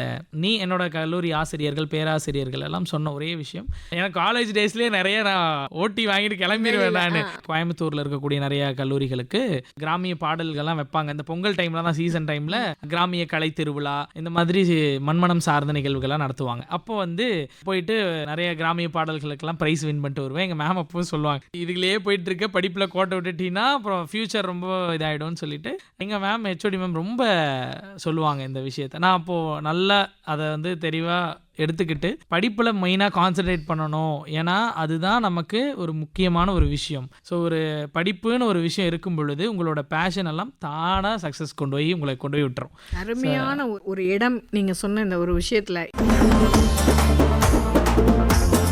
நீங்கள் ஒரு சாஃப்ட்வேர் என்ஜினியராக இருந்து ஆனாலும் கலை அப்படின்ற ஒரு விஷயத்தை விடாமல் கொண்டு வந்திருக்கிறீங்க. இங்கே எப்படி இருந்தது நான் கேட்குறது வந்து பர்டிகுலராக இந்த சென்னையில் அப்படின்னு பார்க்கும்போது எப்படி சர்வேல ஆக முடிஞ்சது உங்களால் இந்த துறையில், அதாவது கலைத்துறைக்குள்ளே கேட்குறேன் நான். கலைத்துறையில் நான் முதலாவதாக பண்ண நல்ல விஷயம் என்னென்னா அந்த வேலைக்கு ஜாயின் பண்ணது. 6லேருந்து 1:30 ஷிஃப்ட். எனக்கு ஷிஃப்ட் முடிஞ்ச அடுத்த நிமிடம் ஒரு லஞ்ச் முடிச்சதுக்கப்புறம் என்னோட தேடல் முழுக்க இந்த பேஷனில் என்ன எப்படி நான் வந்து என்னோட திறமை எப்படி வெளிக்காட்டுறது, எங்கெங்கெல்லாம் போய் வாய்ப்புகள் கேட்கலான்னு ஒரு தொலைக்காட்சி விடலை. ஸோ எல்லா தொலைக்காட்சிகளும் வாய்ப்புகள் தேடினேன். அப்போது எனக்கு நிறைய பெரிய நிறுவனங்களே எனக்கு வந்து வேலை செய்யறதுக்கு வாய்ப்புகள் கொடுத்தாங்க. ஒரு இன்டர்ன்ஷிப் மாதிரி கொடுத்தாங்க. என்னோட வேலைக்கு உண்டான பாதிப்பும் ஏற்படாத மாதிரி அவங்க எனக்கு சப்போர்ட் பண்ணாங்க. ஷூட்டிங் அன்னைக்கு மட்டும் நீங்கள் ஆஃப் எடுத்துக்கலாம் சுரேஷ், அதுக்கப்புறம் நீங்கள் வந்து என்னென்ன வேலைகள் நடக்குது அப்படின்னு கற்றுக்கோங்க அப்படின்னு. நான் வந்து ஒரு கண்டென்ட் டைரக்டராகவும் ஒர்க் பண்ணியிருக்கேன் ஒரு மிகப்பெரிய தொலைக்காட்சி நிறுவனங்களில் 5 years. என்னோட இசையும் அப்படியே ட்ராவல் ஆகிட்டேன், ஏன்னா எனக்கு என்னென்ன விஷயங்கள் நடக்குதுன்னு தெரியும். அப்போ நீங்கள் முறையாக இசை கற்றுக்கிட்டு அந்த மாதிரி கற்றுக்கிட்டு கல்லூரி நாட்கள்லேயே எனக்கு வந்து 3 வருடம் கர்நாடக இசைக்கான டைம் கிடைச்சிது கற்றுக்கிறதுக்கு. அதுக்கப்புறம் கிராமிய இசை ஒரு 2 வருடம் வந்து தனியாகவே நான் கற்றுக்கிட்டேன். கிராமிய பாடகர்கள் எல்லாம் எப்படி, எனக்கு ரொம்ப சின்ன பொண்ணக்கா, புஷ்போனம் ஐயா, இவங்கெல்லாம் வந்து கொஞ்சம் கைடன்ஸ் கொடுத்தாங்க, எப்படியெல்லாம் அவங்க பாடியிருக்காங்க. அந்த விஜயலட்சுமி, நவநீத கிருஷ்ணன், இவங்களெல்லாம் நான் ஃபோன் பண்ணி நவநீத கிருஷ்ணன் ஐயாக்கு ஃபோன் பண்ணி பேசும்பொழுது அழகாக என்ன சொன்னார், ரொம்ப மகிழ்ச்சியாக இருக்குது இந்த மாதிரி இளைஞர்கள் வந்து கிராமிய பாடலை தேர்வு செஞ்சு நீங்கள் இந்த இடத்துக்கு வரீங்க அப்படின்னு நினைக்கும் பொழுது எங்களுக்கு நாங்கள் ஆரம்பித்து வைத்தது நீங்கள் எல்லாம் அதை ஃபாலோ பண்ணுறீங்க, இந்த தலைமுறை அதை வந்து ரசிக்குது அப்படின்னு நினைக்கும் பொழுது எங்களுக்கு மகிழ்ச்சியாக இருக்குது. ஏன்னா நான் கான்சர்ட்ஸ்ல எல்லாம் வந்து 1ஆம் படி எடுத்து அப்புறம் தோட்டுக்கடை ஓரத்துல எல்லாம் பாடும் பொழுது நான் யோசிப்பேன், ஏன்னா இப்போ ஜென்ரேஷன் எங்கேயோ மாறிடுச்சு, இந்த சாங் லைக் பண்ணுவாங்களா மாட்டாங்களான்னு தெரியாதுங்க போது. இப்போ இருக்கிற எல்கேஜி ஸ்டூடெண்ட், போன வாரம் நான் போன ஒரு கோயம்புத்தூரில் இருக்கிற ஒரு இன்டர்நேஷ்னல் ஸ்கூலுக்கு போயிருந்தேன் சிறப்பு விருந்தினரா. அந்த குழந்தை இப்போ எல்கேஜி படிக்கிற குழந்தை டான்ஸ் ஆடிச்சு அந்த பாட்டுக்கு. பாடட்டுமே கொஞ்சம், நீங்க அந்த பாட்டு எங்களுக்காக பாடுங்க. கண்டிப்பா இருக்கிற எல்லா மக்களும் கேட்டு என்ஜாய் பண்ணுங்க. எங்க பாடுங்களேன். தொட்டுக்கடை ஓரத்திலே தோடு ஒன்னாங்க, தோடு 2ஆங்க, தோடு 3ஆங்க, வாங்க சொன்னே சிங்சா சிங்சா சிங்சா சிங், அத வாரி விட்டாக்கா வரவழைச்சாக்கா மடிச்சேரிஞ்சாக்கா வாரேன் பொங்க, அத வாரி விட்டாக்கா வரவழைச்சாக்கா மடிச்சேரிஞ்சாக்கா வாரேன் பொங்க, வளவி கடை ஓரத்திலே வளவி 1ஆங்க, வளவி 2ஆங்க, வளவி 3ஆங்க, வாங்க சொன்னே சிங்சா சிங்சா சிங்சா சிங், அத வாரி விட்டாக்கா வரவழைச்சாக்கா மடிச்சேரிஞ்சாக்கா வாரேன் பொங்க, அத வாரி விட்டாக்கா வரவழைச்சாக்கா மடிச்சேரிஞ்சாக்கா வாரேன் பொங்க, சீலக்கடை ஓரத்திலே சீல 1ஆங்க, சீல 2ஆங்க, சீல 3ஆங்க, வாங்க சொன்னே சிங்சா சிங்சா சிங்சா சிங், அத வாரி விட்டாக்கா வரவழைச்சாக்கா மடிச்சேரிஞ்சாக்கா வாரேன் பொங்க, போடு வாரி விட்டாக்கா வரவழைச்சாக்கா மடிச்சேரிஞ்சாக்கா வாரேன் பொங்க, தானே தந்தானே தானே தந்தானே தானே தந்தானே தந்தானே, அடே தானே தந்தானே தானே தந்தானே தன்னை தந்தானே தந்தானே. இந்த தந்தானானே முடியும் போது எப்படி தெரியுமா இருக்குது, எனக்கு தெரிஞ்சதால சின்ன வயசுல இதே பாடல அந்த விஜயலட்சுமி அம்மா ட்ரூப் பாடும்போது அவங்களுடைய சிரிப்பு மட்டுமே நான் ரசிச்சு பார்ப்பேன். அதாவது ஒவ்வொரு வார்த்தைகள்லையும் அவங்களுடைய என்ன சொல்றது உடல் முழுவதும் அப்படின்னு சொல்லுவோம்ல, அப்படி கண்ணுக்கு எல்லாமே அப்படி சிரிக்கிற மாதிரி இருக்கும். அவ்வளவு அழகா இருக்கும் அந்த சிரிப்புல அதை வந்து பகிர்வாங்க. இப்போ சுரேஷ்குமாரோட சிரிப்புல நான் நேரடியா பார்த்துட்டேன் நேர்களே, நீங்க பார்க்க முடியல, ஆனாலும் அவருடைய குரல்ல இருந்த அந்த ஒரு மகிழ்ச்சி நிச்சயமா அவருடைய சிரிப்பையும் சேர்த்து உங்களுக்கு உணர்த்தி இருக்கும் அப்படின்னு நம்புறேன். இப்ப இருக்கிற தலைமுறை கண்டிப்பா இந்த பாடல வந்து டான்ஸ் பண்ணுவாங்க. நிச்சயமா ரசிக்க எனக்கு ரொம்ப மகிழ்ச்சியா இருந்துச்சு. ஏன்னா நான் ஒரு எக்ஸ்பெரிமெண்டா அதை எடுத்து பண்ணும்பொழுது எல்லா காலேஜ் ஸ்டூடெண்ட்ஸ் அவங்களும் எல்லாருமே டான்ஸ் ஆடுறாங்க. ஸோ அப்போ வந்து நம்ம தமிழ் சார்ந்த பாடல்களை இன்னும் நிறைய இடங்களுக்கு கொண்டு போகணும் அப்படின்றதுதான் முக்கியமா. என்னோட இசையில நான் நிறைய கம்போஸ் பண்ணி கொடுக்கணுங்கிற அந்த ஆர்வம் எப்படி வந்தது? இப்போ நீங்க அடுத்தவங்களுடைய பாடல் நாம வந்து இப்போ ஒரு திரைப்படத்துல வந்ததோ இல்ல இந்த மாதிரி ஒரு தனிப்பாடல்ல நம்ம பாக்குறதோ கிராமங்கள்ல கேட்டு கேட்டு வரக்கூடிய அந்த செவிவழி பாடல் அப்படின்றதெல்லாம் வேற. ஆமா, நீங்களே எழுதணும் நீங்களே இசையமைக்கணும்ன்றது வந்து எப்படி தோணுச்சு? எந்த காலகட்டத்துல தோணுச்சு உங்களுக்கு? முக்கியமா இந்த ஒரு தருணம் எப்படி ஆரம்பிச்சதுன்னா, முதலாவதா எனக்கு வந்து நிறைய பாடல்கள் வாய்ப்புக்காக தான் நான் வந்து நிறைய இசையமைப்பாளர்களிடமெல்லாம் வந்து போய் கேட்டுட்டு இருப்பேன். என்னோட வாய்ஸ் சாம்பிள்ஸும் மெயில் பண்ண சொல்லுவாங்க, பாட சொல்லுவாங்க. அந்த மாதிரி கிட்டத்தட்ட நிறைய வாய்ப்புகள் கேட்க கேட்க சொல்கிறேன் சுரேஷ், அப்புறம் சொல்கிறேன் சுரேஷ், இந்த மாதிரி எடுத்த உடனே யாருக்கும் அந்த லைம் லைட் ஓப்பன் ஆகுமா அப்படின்னு தெரியல. இன்னும் சொல்ல போனால் அந்த நிறைய ரியாலிட்டி ஷோஸில் வேற நான் வேலை பார்த்துட்டேனா, அதனால என்னை கண்டஸ்டண்ட்டாக செலக்ட் ஆகிறதுக்கான வாய்ப்பும் எனக்கு கிடைக்கல. ஸோ அந்த இதுவும் போயிடுது. இப்போ அப்படி இருக்கும் பொழுது இதுக்கு ஒரே வழி என்னன்னா தனித்துவ இசை, இண்டிபெண்ட்டாக ஒரு இசையை நான் கம்போஸ் பண்ணி என்னோட திறமையை நான் காட்டினா தான் ஒரே வழி அப்படிங்கிற ஒரு பாதையை நான் வந்து தேர்ந்தெடுத்தேன். எனக்கு அப்படி இருக்கும் பொழுது நிறைய சவால்கள் இருந்துச்சு. ஏன்னா நான் பாடல்கள் பாடுவேன், பட் இசை அமைக்கிறது நான் சின்ன வயசுலேருந்தே சின்ன சின்ன சாங்ஸ் மெட்க அமைச்சு கம்போஸ் பண்ணி வச்சதுண்டு. இது எப்படி நான் வந்து கமர்ஷியலாக இப்போ இருக்கிற அந்த டெக்னிக்கலான விஷயங்களெல்லாம் கொண்டு வந்து கமர்ஷியல் ஹிட் பண்ணணும் அப்படிங்கும் பொழுது என்னோட நண்பர்கள் எல்லாம் எனக்கு உதவி செஞ்சாங்க. அந்த டைமில் வந்து நல்ல ஐடியா, நீ உன்னோட திறமையை நீ காட்டணும்னு நினைக்கிறேன், ஸோ அப்போ வந்து நாங்கள் உனக்கு சப்போர்ட் பண்ணுறோம். ஏன்னா தனித்துவமாக ஒரு இசை பண்ணுறோம் அப்படின்னா யாரும் எடுத்த உடனே நமக்கு சப்போர்ட் பண்ண மாட்டாங்க. ப்ரொடக்ஷன் சப்போர்ட் இருக்குது, நிறைய விஷயங்கள் இருக்குது அதில். அப்படி இருக்கும் பொழுது எனக்கு அவங்களால முடிந்த உதவிகளை செஞ்சு, அந்த நண்பர்கள் அப்படின்னு சொல்லக்கூடியவங்க இசை தெரிஞ்சவங்களா இசை தெரியாதவங்க, அதுதான் முக்கியம். என்னோட கல்லூரி நாட்கள்ல என்னோட பள்ளி பருவத்துல இருந்த நண்பர்கள், என்னோட ஆஃபீஸ் கொலீக்ஸ், இந்த மாதிரி இருந்த அனைத்து நண்பர்களும் சேர்ந்து தான் எனக்கு நான் நல்லா இருக்கணும்னு நினைக்கிற உண்மையான நண்பர்கள் எல்லாருமே. அவங்க எல்லாருமே எனக்கு சப்போர்ட் பண்ணாங்க. நிறைய பள்ளிகளுக்கெல்லாம் நான் சிறப்பு விருந்தினராக போன டைம்லலாம் அவங்க தாமரை இன்டர்நேஷனல் ஸ்கூல்னு சொல்லி தஞ்சாவூர்ல இருக்கு. ஸோ அவங்க எல்லாருமே எனக்கு சப்போர்ட் பண்ணி, நீங்க பண்ணுங்க சுரேஷ், உங்களுக்கு நாங்கள் அற்புதமான ஒரு கலைஞனுக்காக நாங்கள் உங்களுக்கு ஒரு சின்ன எங்களால் முடிந்த ஒரு உதவி அப்படின்னு சொல்லி அந்த மாதிரி நிறைய உதவிகள் வந்து எனக்கு கிடைத்தது. அந்த உதவிகளை வைத்து நான் முதல் ஒரு பாடலை நான் வந்து கம்போஸ் பண்ணி ஆரம்பிச்சேன். நீங்களே லிரிக்ஸும் போட்டு, லிரிக்ஸ் வந்து நான் முதல் பாடல் வேற ராஜலட்சுமி எழுதியிருந்தாங்க, கிராமிய பாடகர் செந்தில் ராஜலட்சுமி. எனக்கு ரொம்ப, அவங்க ரெண்டு பேருமே நல்ல நண்பர்கள். ஸோ அவங்க எனக்கு வந்து அழகா வரிகள் எழுதி கொடுக்க முடியுமா அப்படின்னு கேட்கும் பொழுது கண்டிப்பா சுரேஷ் நாங்கள் பண்றோம்னு சொல்லி அந்த நட்பு இருக்கு இல்லையா, அந்த நட்பு வந்து இன்னைக்குமே நிறைய கிராமிய பாடகர்கள் எல்லாருக்குமே ரொம்ப பிடிக்கும். ஏன்னா புஷ்பவனம் ஐயா வந்து என்னுடைய இரண்டாவது பாடலை வந்து அவர் தான் வெளியிட்டாரு, ஒயில் அசைச்சு அவர் தான் தொடங்கி வைத்தாரு. அப்போ நான் கனவு கண்டிருப்பேன்ல, அவரோட பாடல்களை கல்லூரி நாட்கள்ல 2014 வாக்குல நான் பாடிக்கிட்டு இருக்கேன். 24 நான் வந்து ரிலீஸ், அவ்வளோ எல்லாம் தேவையில்ல, 2020 ரிலீஸ் பண்றேன். ஒரு 6 வருடங்கள் உழைப்பு வந்து அவர் நேரில் பார்த்து அந்த பாடலை நான் அவருக்கு பாடி காமிச்சு உடனே வரையா நீ போ அப்படின்ட்டு, எந்த ஒரு எக்ஸ்பெக்டேஷனுமே இல்லாம எனக்காக, அதாவது ஒரு நல்ல கிராமிய பாடகர், நல்ல கலைஞன், இளம் தலைமுறை இந்த மாதிரி முன்னேறி வராங்க அப்படின்னு நினைக்கும் பொழுது ஒரு முதல் சப்போர்ட்டா அவங்க வந்து எனக்கு வந்தது எனக்கு ரொம்ப மகிழ்ச்சியா இருக்கு. இப்படிப்பட்ட நிறைய சப்போர்ட் கிடைச்சிது. நவநீத கிருஷ்ணன் ஐயாவுக்கு ஃபோன் பண்ணும்பொழுது வாழ்த்துக்கள் சொன்னதும், சின்ன பொண்ணாக்கா இன்னும் சொல்லவே தேவையில்லை, அவங்க ரொம்ப ஒரு அம்மா மாதிரி ரொம்ப க்ளோஸ் எனக்கு. ரொம்ப ஏன்னா நிறைய கான்சர்ட்ஸ் எல்லாம் நாங்கள் இப்போ சேர்ந்து பண்ண ஆரம்பிச்சிட்டோம்.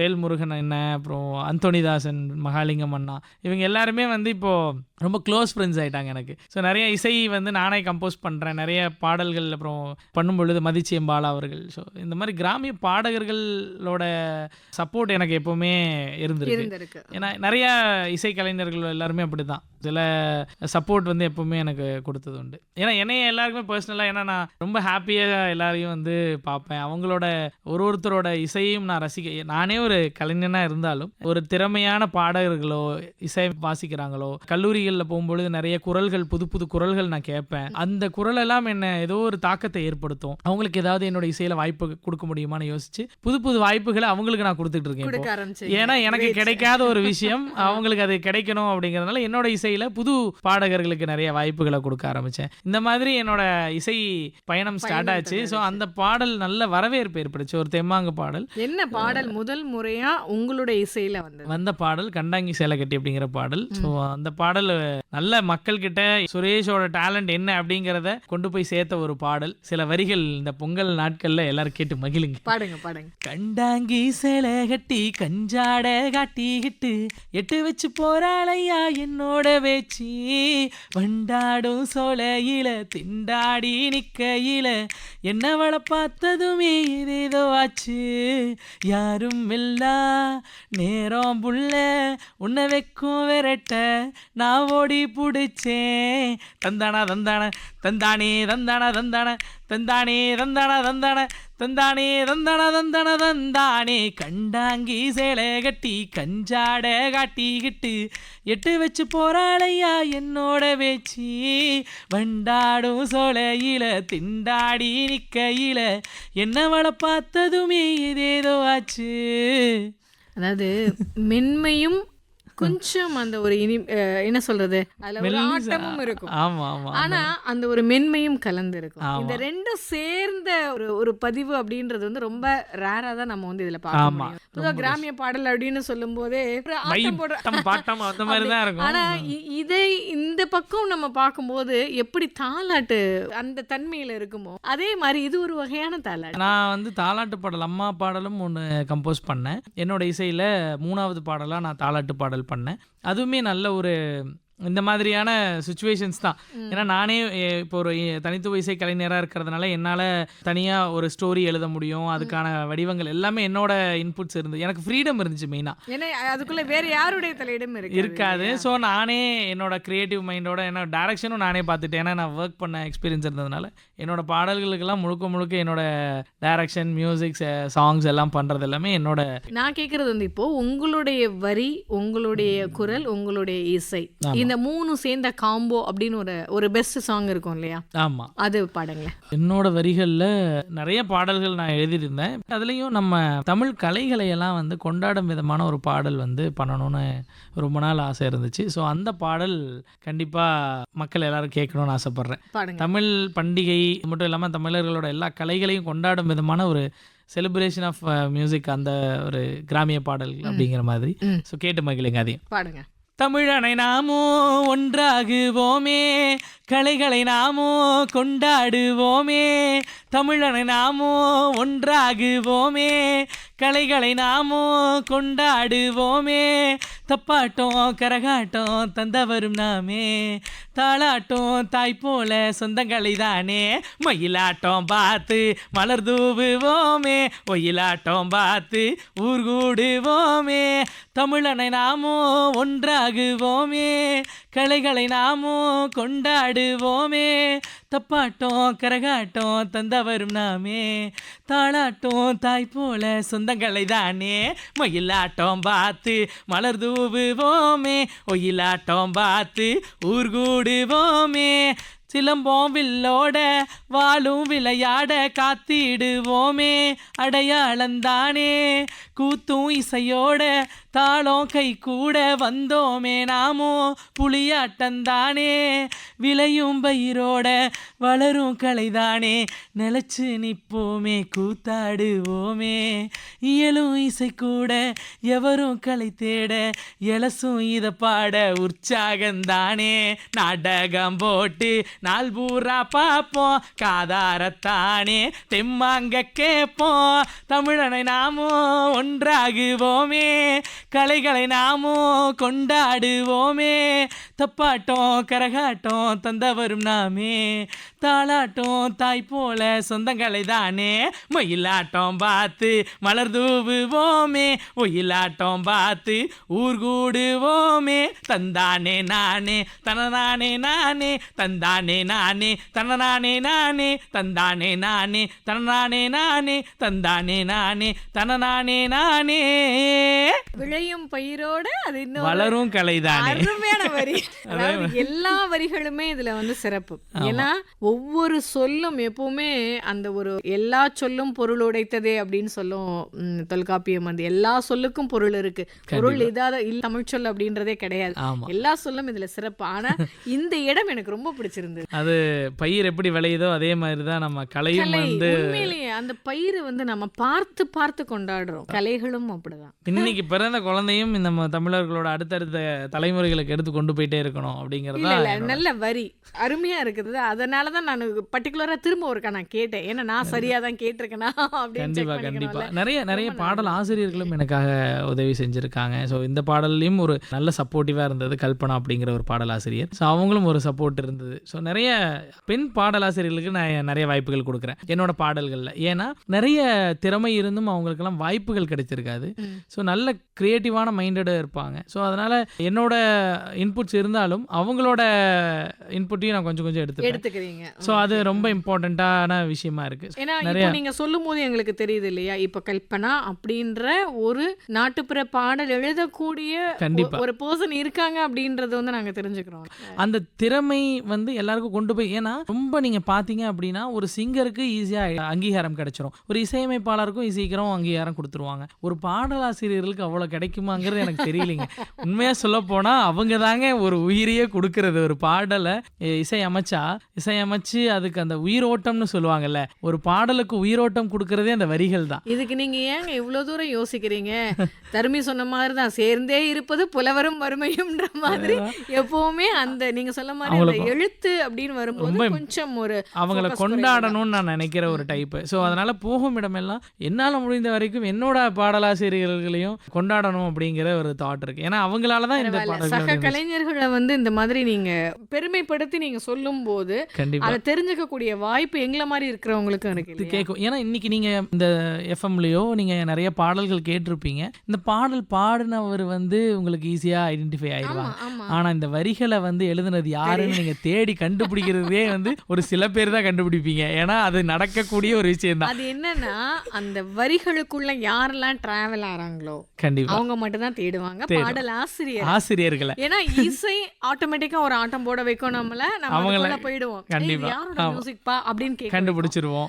வாய்ஸ் ஒரு மெஸ்மரைஸ் கண்டிப்பா அதுக்குள்ள போவோம், கண்டுபிடிச்சு. ஆனா யார் ஒருத்தவங்க இது ரெண்டையும் தாண்டி இந்த ரெண்டும் இந்த லிரிக் இல்லாம அங்க வராது. பாடுனா வரிகள் இருந்தாதான் பாடவே முடியும்.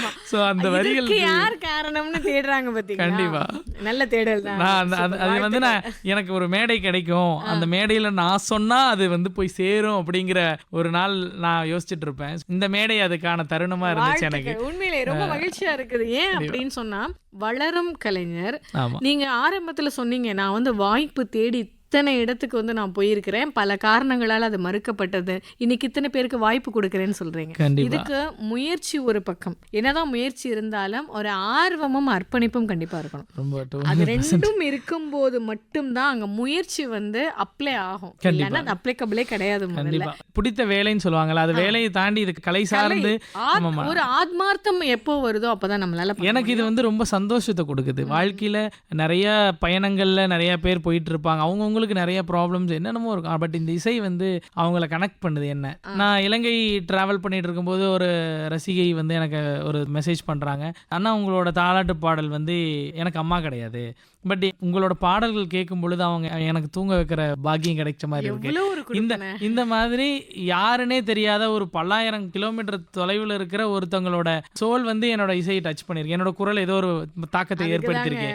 ரொம்ப வருஷம் முன்னாடியே ஒரு கோட் ஒண்ணு இருக்குது, இசையால் கைகளால் மட்டும்தான் இதயத்தின் ஆழம் வரைக்கும் தொட முடியும் அப்படின்னு சொல்லி அது உண்மைன்னு சொல்லி இப்ப நீங்க வந்து எங்க நேர்கள் முன்னாடி நீங்க இதை ஷேர் பண்ணும்போது இத்தனை நூற்றாண்டுக்கு முன்னாடி யாரோ ஒருத்தவங்க எழுதி வச்ச ஒரு கோட் எனக்கு இப்ப ஞாபகம் வருது. இன்னைக்கும் வந்து இப்ப நிகழ்வு கூட எங்கெங்கயோ இருக்கிற மக்கள் கேட்டுட்டு இருப்பாங்க.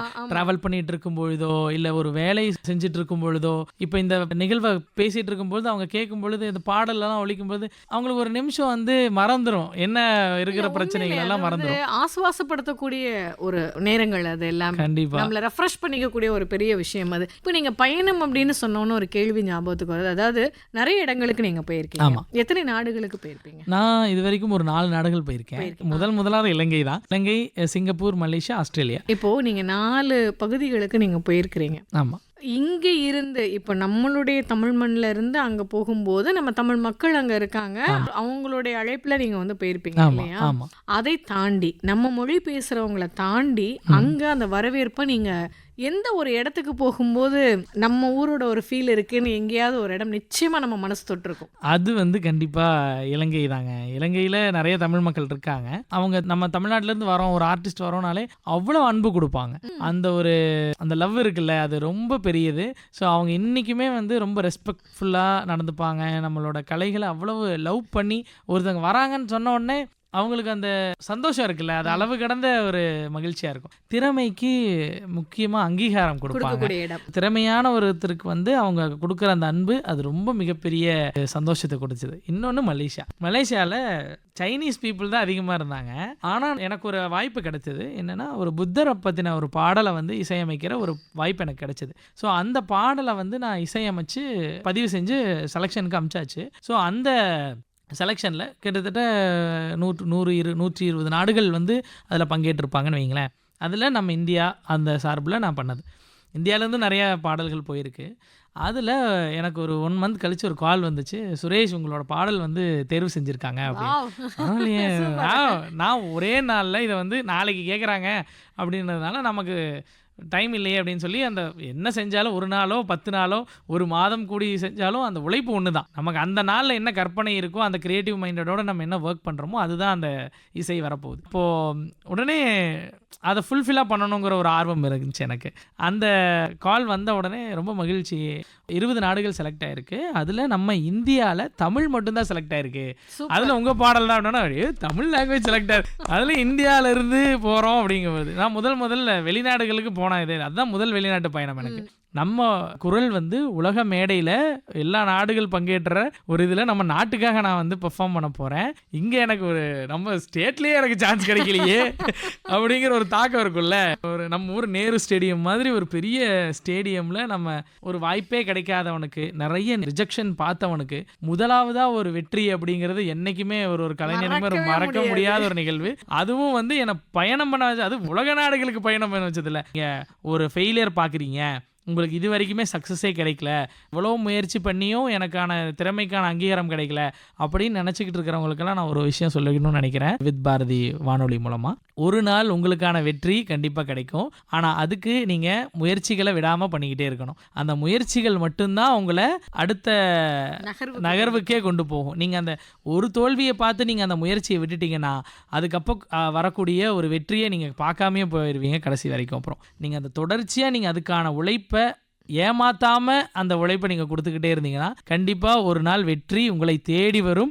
சொன்னல, எனக்கு ஃபாரின் அளவுக்கு வந்து உங்களுக்கு எப்படி வேணாலும் வரலாம். சோ அந்த இடத்தை வந்து நீங்க தொட்டுட்டு போனீங்க. என்னன்னா, உள்ளூர்லயே எனக்கு வந்து நிறைய ரிஜெக்ஷன்ஸ் அப்படி கிடையாது. பாரதி என்ன சொல்லியிருக்கிறாரு, திறமான புலமையெனில் அதை வெளிநாட்டார் வணக்கம் செய்தல் வேண்டும்னா சொல்லியிருக்காரு. உள்நாட்டுல அவர் சொல்லவே இல்லை. உங்களுடைய திறமை வந்து ரொம்ப ஒரு அசாத்திய ஒரு திறமை உனக்கு இருந்துச்சுன்னா திறமான புலமையெனில் அதை வெளிநாட்டார் தான் வணக்கம் செய்யணும்.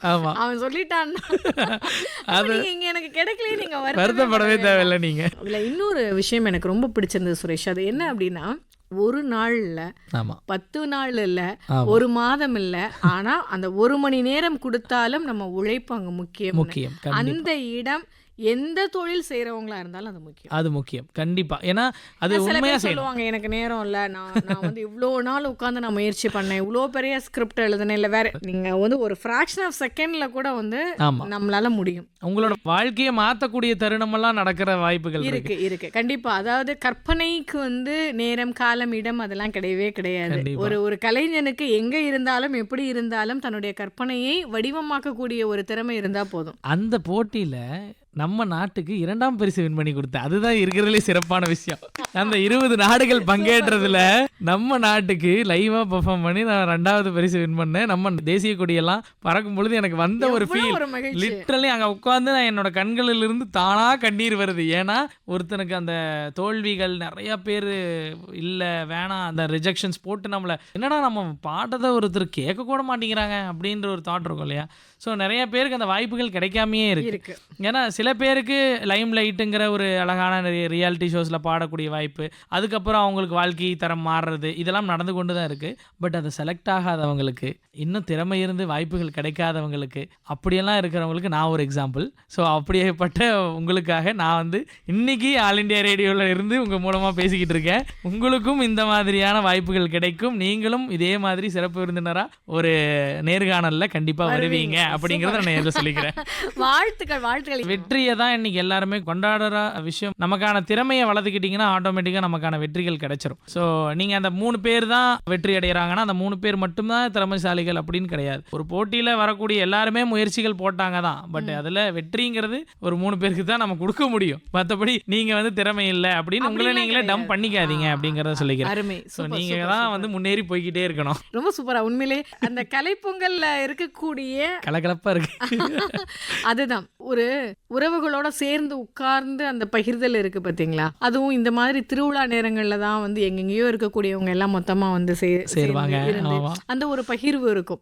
அது எப்படி சந்தோஷமா இருக்குமோ அதே மாதிரி இன்னைக்கு வானொலி மூலமா நீங்க ஒவ்வொருத்தர் வீட்டுக்குள்ளேயும் அவங்கவுங்க வீட்டு உறவினராகவே நீங்க போய் உட்கார்ந்து வந்து எனக்கு ரொம்ப பிடிக்குங்க. ஏன்னா எல்லாரோட வீட்டுக்குள்ள நான் போயிருக்கேன். அவங்க யாருன்னே நம்ம குரல் மட்டும்தான் பார்த்துருப்பாங்க. வீட்டுக்கு போயிட்டு ஒரு காஃபி குடிக்கிறது, லஞ்ச் சாப்பிட்றது, இதெல்லாம் வந்து அவ்வளோ சந்தோஷமா இருக்கும். எல்லாமே இந்த குரல் கொடுத்த ஒரு வேற எதுவுமே கிடையாது. இந்த மாதிரி போகணும் எல்லாரும் வீட்டுக்கு. அவங்க ஆல் இண்டியா ரேடியோ மூலமா உங்க வீட்டுக்கு வந்துடுறேன். அதுதான் நான் சொல்றேன். அப்படி நீங்க பகிர்ந்துட்டு இருக்கீங்க. உண்மையிலே ரொம்ப மகிழ்ச்சியா இருக்குது. இப்போ இப்படிலாம் நம்ம நிறைய திருவிழாக்கள், பண்டிகைகள், இது எல்லாம் இன்னைக்கு நிலைமையில பார்த்தா ஒரு பக்கம் கொண்டாடுறோம், இன்னொரு பக்கம் சின்ன ஒரு சறுக்கல் வருத்தம் நமக்கு வந்து இருக்கு. இன்னும் நாம அனுபவித்தது, நம்மளுடைய மூத்த தலைமுறை கிடைச்சது நமக்கு கிடைக்கல. நமக்கு கிடைத்த அந்த கிராமம், அந்த கிராமியம் அடுத்து வரக்கூடியவங்களுக்கு இருக்கா அப்படின்ற ஒரு சந்தேகம் இருக்கு. நீங்க அங்கிருந்து வந்தேன்னு சொல்றீங்க, நீங்க மிஸ் பண்ண சில விஷயங்கள் இருக்கா? கண்டிப்பா நிறைய மிஸ் பண்ணிருக்கீங்க. எல்லா நாடுகள்லயும் போயிட்டு வந்ததுனால சொல்றேன், நம்ம தமிழ்நாடு மாதிரி ஒரு அழகான ஊரு வேற எங்கேயுமே நான் பார்க்கல. ஏன்னா எப்படா நம்ம ஊருக்கு வருவோம், நம்ம வீட்டு சாப்பாடு சாப்பிடுவோம், ஊருக்கு போவோம், வில்லேஜ் போவோங்கிற ஒரு ஆசையை தூண்டக்கூடிய சொர்க்க பூமியை போல வருமா அந்த மாதிரி தாங்க. ஸோ நிறைய பேருக்கு வந்து யோசிச்சுட்டு இருப்பாங்க. எல்லா வெளிநாட்டில் இருக்கக்கூடிய ஃப்ரெண்ட்ஸ் ஆகட்டும், இங்கிருந்து போனவங்க, ஒர்க் பண்றவங்க எல்லாருக்கிட்டையும் நீங்க போய் ஒரு கொஸ்டின் கேட்டு பாருங்களேன். அந்தந்த நாட்டில இருந்து போனவங்களே நீங்க கேட்டு பாருங்களேன், எப்போவாது எங்க ஊருக்கு போகணும்னு ஆசையா இருக்கும், எங்களுக்கெல்லாம் அங்க இருக்கணும்னு ஆசையா இருக்கும்ன்ற அந்த ஊரோட பாசம் இன்னுமே அவங்களுக்குள்ள இருக்கதான் செய்யுது. ஏதாவது ஒரு பண்டிகை, இந்த மாதிரி பொங்கல் பண்டிகை ஒரு 5 நாள் 6 நாள் தொடர்ந்து லீவ் வரும்பொழுது அவங்களோட சொந்த கிராமத்துக்கு போகணும், அவங்க தாத்தா பாட்டி பார்க்கணும், ஒரு சொந்தக்காரங்களோட சேர்ந்து அந்த பண்டிகையை சேர்ந்து கொண்டாடும் பொழுது நிறைய படங்கள் கூட நிறைய வந்துச்சு இல்லைங்களா. இப்போ அந்த பண்டிகையெல்லாம் சேர்ந்து ஒரே ஃபேமிலி எல்லாரும் அந்த ஃபங்க்ஷன் டைம் வருவாங்க, தாத்தா பாட்டிக்கு மட்டும் அந்த வீட்லேயே உட்காந்துட்டு இருப்பாங்க. ஸோ அந்த மாதிரி நிறையா விஷயங்கள் எல்லாம் பார்க்கும் பொழுது ஒரு அந்த டைம் மட்டும்தான் நம்ம வர முடியுதே. எல்லாருமே இங்கேயே இருக்க, ஏன்னா கால சூழ்நிலை அப்படி எல்லாரும் தொழில் சார்ந்து வேற வேற ஃபேமிலிஸ் அந்த மாதிரி போகிறதுனால அவங்களோட வாழ்க்கையே மாறிடும். நம்ம சொந்த ஊருக்கு வரும்பொழுது அந்த வர சந்தோஷம் இருக்குல்ல, அதெல்லாம் நிறைய மிஸ் பண்ணிட்டு இருக்கோம். நான் பர்சனலாகவே வந்து சென்னை வந்ததுனால என்னால் வந்து மேக்ஸிமம் வில்லேஜ் போகிற ஆப்பர்ச்சுனிட்டியே இப்போல்லாம் வர்றதில்லை. ஏன்னா எப்போல்லாம் உங்களுக்கு ஊருக்கு போகணும்னு தோணும், எப்போப்பெல்லாம் எனக்கு டிப்ரெஷன் வருதோ அப்பப்பெல்லாம் நான் என் ஊருக்கு போயிடுவேன் மக்களே. சரியான பதிவு. கண்டிப்பா. அருமை. ஒரு பாடல் பாடுங்களேன். ஒரு பாடல், உங்களுடைய பாடல்கள்லேயே உங்களுக்கு பிடித்தது?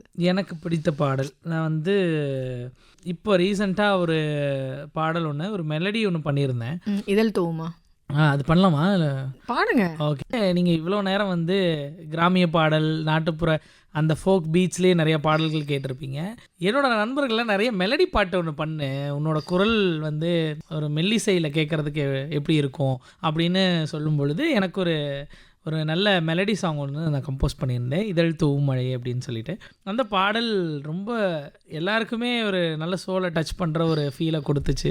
எனக்கு ரொம்ப மகிழ்ச்சியாக இருந்துச்சு. சரி, நம்ம கேட்ட ஒரு விஷயத்த பண்ணதில் கிடைச்ச அச்சீவ் எனக்கு. ஏன்னா நிறைய பேர் போகிற இடங்கள்லாம் நீங்கள் ஃபோக் மட்டும்தான் பாடுவீங்க, வேர்சடைலாக இல்லையோ அப்படிங்கிற ஒரு தாட் வரவங்களுக்கு இந்த மாதிரி ஒரு கம்போசிஷன் வந்து அவங்களுக்கு அந்த ஜட்ஜ்மெண்ட்டை உடச்சிரும். சே, இவர் மெலடியில் பின்றாருப்பா அப்படி சில பேர் சொல்லுவாங்க. என்னோட ரசிகர்களே எப்படி சொல்லுவாங்கன்னா, சார் நீங்கள் ஃபோக் பாடும்போது தான் சார் நல்லா இருக்கு, சார் நீங்கள் மெலடி பாடும்போது தான் சார் மொத்தத்தில் பாடினது நான் தான் யார். சரி, உங்களுக்கு எது பாட ரொம்ப பிடிக்கும்? எனக்கு ரொம்ப பிடிக்கிறதுங்கிறது கிராமிய பாடல், ஃபோக்கு தான். ஏன்னா என்னைய வந்து அந்த கிராமத்தில் இருக்கிற ஒரு பாட்டியிலிருந்து இன்னைக்கு எல்லா மக்களுக்கும் கொண்டு போய் சேர்த்தது வந்து இந்த நாட்டுப்புற இசை தான்.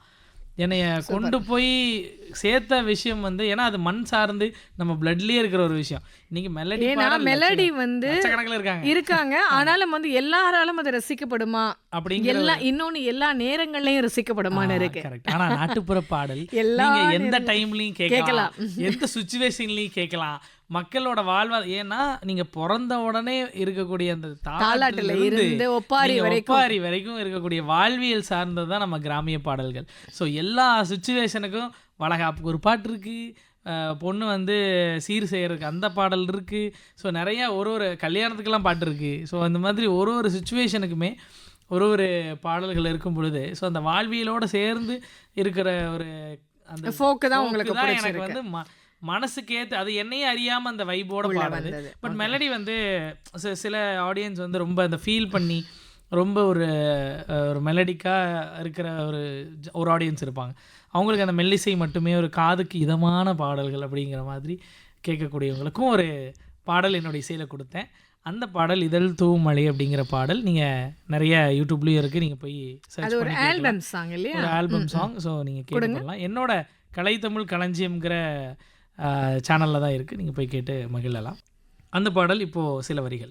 இதழ் தூவும் மழையே, ஹே இவள் பேசும் மொழியே, நிறை நீண்ட கதிரே, இவன் தேடல் நீதானே, அதிராத அழகே, என இசைத்தாயே நீயே, படந்தேனே நானே, உன்னில் படந்தே நிறைந்தேனே, மெல்ல காற்றில் மிதந்தேனே, சகியே என் துணையாய் நீயேதான், நீ வந்தாயே உன் கைகள் கோர்த்து நானும் உடனே செல்வேனே, இதழ் தூவும் மழையே, ஹே இவள் பேசும் மொழியே, நிறை நீண்ட கதிரே, இவன் தேடல் நீதானே, அதிராத அழகே, என இசைத்தாயே நீயே, படந்தேனே நானே, உன்னில் படந்தே நிறைந்தேனே, மெல்ல காற்றில் மிதந்தேனே. காற்றில் மிதப்பது அப்படின்றது வந்து வரிகளுக்கு வேணா நல்லா இருக்கும் அப்படின்னு சொல்லுவோம். ஆனா இல்லைங்க, அது உண்மையிலேயே சில வரிகள் நமக்குள்ள ஊடுருவும் போது காற்றில் மிதக்கக்கூடிய அந்த நிச்சயமா கண்டிப்பா அது உண்டு. ஏன் அப்படின்னு சொன்னா அதை உள்வாங்குறோம் இல்லையா, கண்டிப்பா ரசிச்சுட்டு கடந்து போறதுன்றது வேற, ரசிச்சு ருசிக்கிறதுன்றது வேற, ரெண்டுக்கும் வித்தியாசம் இருக்குது. அந்த ருசித்தலுக்குள்ள வரும்போது இப்ப கண்ணை மூடி அப்படி கேட்ட அந்த தருணங்கள் ஒவ்வொரு வரிக்குள்ளேயும் ஒரு உயிர்ப்பு இருந்தது. அந்த உயிர்ப்பு இருக்கிற வரைக்கும் அந்த பாடல் வரி எந்த ஒரு படைப்பும், அது பாடல்னு மட்டும் இல்ல, எந்த ஒரு படைப்புக்குள்ளேயும் உயிர்ப்பு இருக்கிற வரைக்கும் எல்லாருடைய மனங்களையும் நிச்சயமா தொட்டு செல்லும். அருமையான ஒரு இந்த பாடல் உங்களுக்கு பிடித்திருந்தால் மறக்காமல் கேளுங்கள், இதழ் தூவும் மழையே அப்படிங்கிற. நான் வந்து உங்ககிட்ட காரசாரமான்னு கேட்டேன், ஆனா அவ்வளோ ஒரு சாஃப்டா ஒரு பாடல் வரியில ஒரு உன்னை மழை என்பதா வெயில் என்பதா அப்படின்னு சொல்லி ஒரு பக்கம் ஃபோக் வைப்ல அப்படி கொண்டு போறீங்க, இன்னொரு பக்கம் வந்து அப்படியே மெலடியில கொண்டு வர்றீங்க. உண்மையில இது வந்து ஒரு காட்ஸ் கிஃப்ட். உண்மையை சொல்லப்போனால் இப்போ நான் ஒரு வேர்சடைல் அப்படிங்கிற ஒரு விஷயத்தை நான் பதிவு செய்யணும்னு விரும்புகிறேன். ஏன்னா நம்மளை ஃபோக் மட்டுமே அப்படின்னு நம்மளை ரிஜிஸ்டர் பண்ணாமல் இவரால் நிறைய பாடல்களும் பாட முடியும், எல்லா டைப் ஆஃப் பாடல்களும் இவரால் பாட முடியும், இவர் குரலுக்கு அழகாக இருக்கும். இதுக்கான லிரிக் யாரு? லிரிக் வந்து இந்த வரிகளை நான் தான் எழுதினேன். இந்த இதழ் தூ மழையிலிருந்து இந்த பல்லவி வரைக்கும் நான் எழுதினேன். அந்த சரணம் வரிகள் எல்லாமே கல்பனா அப்படிங்கிறவங்க தான் சேர்ந்து எழுதுனீங்க. அவங்க தான் எழுதியிருந்தாங்க. ஸோ என்னோட ரொம்ப பர்சனலான ஒரு சாங் இது. நான் எப்போவுமே என்ன பண்ணுவேன்னா, நிறைய சாங்ஸ் எல்லாம் எழுதி வச்சுட்டு அதுக்கப்புறம் எப்போ இதுக்கு வந்து விடிவு காலம் பிறக்குதோ அப்போ ரிலீஸ் பண்ணலாம் அப்படின்னு. ஒரு போன வருடம் இந்த பாடலோட தருணம் வந்துச்சு, டக்குன்னு அதை ரிலீஸ் பண்ணணுங்கிற மாதிரி ஒரு 1 வீக் ப்ராசஸ். அந்த பாடலோட வெளியீடே ஈஸியாக எனக்கு ரிலீஸ் ஆகிடுச்சு. இப்படி தான் நிறைய பாடல்கள் உங்களுக்காக வெயிட்டிங்கில் இருக்குது. 2026 இந்த வருடம் வந்து உங்களுக்காக நிறைய கிராமிய பாடல்கள், ஒரு பாடல் கூட இன்னும் கொஞ்ச நாளில் நான் ரிலீஸ் பண்ணிடுவேன். இந்த பாடல் எக்ஸ்க்ளூசிவாக உங்களுக்காக வந்து பாடுறேன். ஆல் இண்டியா ரேடியோ மூலியமாக 102.3 விவித் பாரதி தமிழ் பண்பலை நேயர்களுக்காக அப்கமிங் ஆல்பம் ஃபோக் சாங் உங்களுக்கு கேட்டு மகிழுங்க. குட்டாச்சி முகமே ஏன் கொஞ்சோண்டு திமிரே, பத்தாத சிரிப்பே ஏன் பஞ்சார கிளியே, கொல்லாத அழகே அடிகுறையாத சுகமே என்ன சுத்த விட்ட சுட்டி கொழுப்பே, ஏலேலோ எனக்கு என்னாச்சோ ஏதேதோ இது புது காத்தோ, கொட்டாச்சி முகமே ஏன் கொஞ்சோண்டு திமிரே, பத்தாத சிரிப்பே ஏன் பஞ்சார கிளியே, கொல்லாத அழகே அடிகுறையாத சுகமே என்ன சுத்த விட்ட சுட்டி கொழுப்பே, ஏலேலோ எனக்கு என்னாச்சோ ஏதேதோ இது புது காத்தோ புது காத்தோ. பஞ்சாரத்துல கோழி அடைப்பாங்க பார்த்துருக்கேன், கேட்டிருக்கிறேன். நீங்க என்ன பஞ்சாரத்துல கிளி அடைச்சு கொண்டு வந்திருக்கிறீங்க? முதல்ல இந்த பஞ்சாரம்ன்ற வார்த்தைக்கு உங்களுக்கு வாழ்த்து சொல்லணும். ஏன்னா நிறைய பேருக்கு இன்னைக்கு பஞ்சாரம்னா என்னன்னு தெரியாது. ஆமா, இது எழுதுனது யாருன்னு சொல்லிடுறேன். இந்த ராஜலட்சுமி கிராமிய பாடகி ராஜலட்சுமி தான் எழுதிருந்தாங்க. 2020 எழுதுன பாடல் இது. இப்ப நீங்க கேட்கும் போது நல்லா இருந்துச்சுன்னா கண்டிப்பா எங்க படிப்பு வெற்றி அடையும். இல்ல உண்மையில வாழ்த்துக்கள். எனக்கு அது ரொம்ப பிடிச்சிருந்தது. நான் ரொம்ப ரசிச்சேன். முதல் முறையா கேட்கும் போது எத்தனை பேரோட மனங்கள்ல எந்த வார்த்தைகள் போய் விழுந்து வந்து தெரியாது இல்லையா?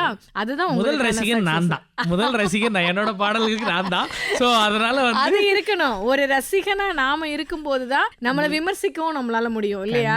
இது நல்லா இல்லன்னு சொல்றதுக்கும் நான் தான் அதுக்கு காரணமா இருப்பேன், நல்லா இருக்குன்னு சொல்றதுக்கு நான் தான் காரணமா இருப்பேன். அதனால ஃபர்ஸ்ட் நான் எப்பவுமே சொல்லிடுவேன், பாடலாசிரியர்கள்கிட்ட தெளிவா சொல்லிடுவேன், அந்த வரிகள் என்ன கவர்ற மாதிரி இருக்கணும், என்ன இம்ப்ரெஸ் பண்ணிடுச்சுன்னா கண்டிப்பா மக்கள் வந்து அதை ரசிப்பாங்க. ஸோ அதனால முதல் ரசிகனா அந்த பாடல், அது என்னோட பாடல், நான் தான் பாட போறேன் அப்படிங்கறதெல்லாம் தாண்டி இந்த பாடல் உலகம் முழுக்க போய் சேரும் போது அந்த ஒரு தருணங்களையும் ஒருத்தர் ஒரு இடத்துல கேட்க போறாங்க, ஒரு சிச்சுவேஷன்ஸ்ல கேட்க போறாங்க, அவங்க மன நிம்மதிக்காக சில பேர் கேட்க போறாங்க. இது எல்லா விஷயங்களும் இருக்கு. கலகல கலைப்பொங்கல் ஆரம்பிச்ச மாதிரி இருக்குது, அதுக்குள்ள அச்சச்சோ முடிக்கிற நேரம் வந்துருச்சு அப்படின்னு போறீங்களா? இன்னொரு 2 மணி நேரம் போச்சுனாலும் ஜாலியா இந்த மாதிரி பேசிட்டு இருப்பேன் அப்படின்னு இருக்கு. தொடங்கின மாதிரி இருக்குது, அதுக்குள்ள நம்ம முடிக்கிற நேரத்துக்கு வந்துட்டோம். இப்ப கொண்டாட்டம் அப்படின்றப்போ வந்து எப்பவுமே நம்ம தொடங்கும் போது சொன்னோம், மனங்களில் என்றென்றும் முழுமையான கொண்டாட்டம் அப்படின்னு. அந்த முழுமையான கொண்டாட்டம்னு சொல்லும் போது அது எப்பவுமே இருக்கும். எப்பவாவது ஒருக்க வர்றதுக்கு பேர் வந்து முழுமையான கொண்டாட்டம் இல்ல.